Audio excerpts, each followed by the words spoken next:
असक्तिरनभिष्वङ्गः पुत्रदारगृहादिषु नित्यं च समचित्तत्वम् इष्टानिष्टोपपत्तिषु।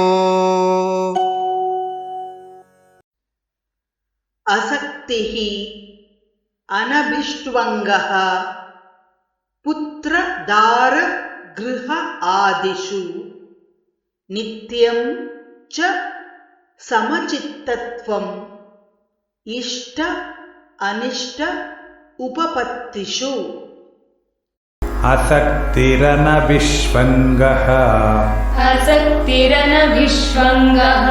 पुत्रदारगृहादिषु नित्यं च समचित्तत्वम्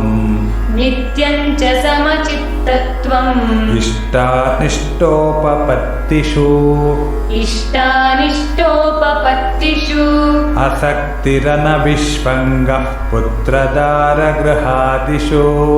असक्तिरनभिष्वङ्गः पुत्रदारगृहादिषु नित्यं च समचित्तत्वमिष्टानिष्टोपपत्तिषु। असक्तिरनभिष्वङ्गः पुत्रदारगृहादिषु नित्यं च समचित्तत्वमिष्टानिष्टोपपत्तिषु।